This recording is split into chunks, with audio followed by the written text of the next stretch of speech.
अब हमारी बारी है। ट्रंप के इतना कहते ही अमेरिका ने ईरान पर फिर हमला बोल दिया। IRGC के 4 कमांडरों की मौत हो गई है। नमस्कार, आप देख रहे हैं न्यूज़ 18। मैं हूं आपके साथ श्रुति श्रीवास्तव। अमेरिका ने एक बार फिर ईरान के खिलाफ हवाई हमले शुरू कर दिए हैं। अमेरिकी अधिकारी के हवाले से आई रिपोर्ट के मुताबिक राष्ट्रपति डोनाल्ड ट्रंप ने पिछले सप्ताह बमबारी रोककर बातचीत के लिए मौका दिया था, लेकिन जॉर्डन में अमेरिकी सैन्य अड्डे पर हुए मिसाइल हमले के बाद सैन्य अभियान दोबारा शुरू कर दिया गया।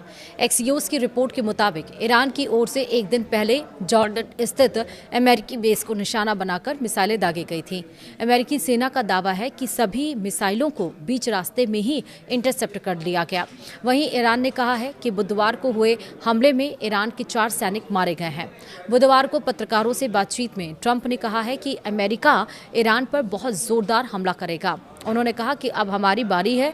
ट्रंप ने यह भी दावा किया है कि ईरान ने मिसाइल हमला करना अपनी गलती माना है और अमेरिका से जवाबी कार्रवाई नहीं करने की अपील की है। हालांकि ईरान की ओर से इस दावे की स्वतंत्र पुष्टि नहीं हुई है। रिपोर्ट के अनुसार ट्रंप प्रशासन ने इससे पहले लगातार 13 रात तक ईरान के सैन्य ठिकानों पर हमले किए थे और इसके बाद बातचीत की संभावना को देखते हुए बमबारी अस्थायी रूप से रोक दी गई थी। लेकिन जॉर्डन में हुए मिसाइल हमले के बाद 5 दिन के भीतर ही यह सैन्य अभियान फिर शुरू हो गया। इस बीच ईरान की मेहर न्यूज एजेंसी ने दावा किया है कि इराक के दियाला प्रांत में अमेरिका और सऊदी अरब के संयुक्त हवाई हमलों में इस्लामिक रिवॉल्यूशनरी गार्ड कॉर्प्स यानी कि IRGC के 4 सदस्य मारे गए।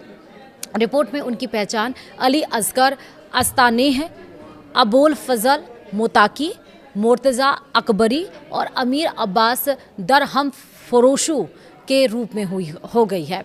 वहीं एजेंसी के मुताबिक चारों ईरान के काशान शहर के रहने वाले थे।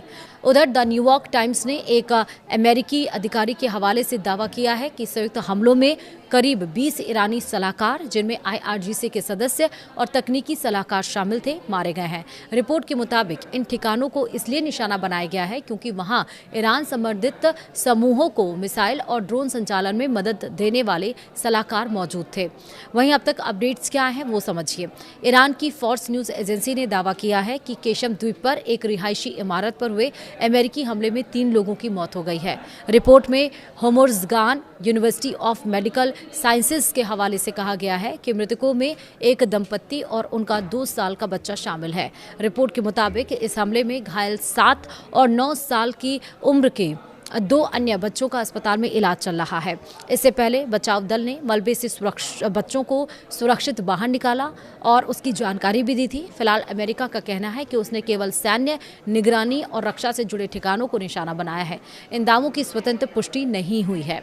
दूसरा, ईरान ने हॉर्मुज़ जल डमरूमध्य के संयुक्त प्रबंधन को लेकर ओमान के प्रस्ताव को खारिज करते हुए अपना नया प्रस्ताव पेश किया है। दोनों देश अंतिम समझौते की शर्तों पर बातचीत जारी रखे हुए हैं।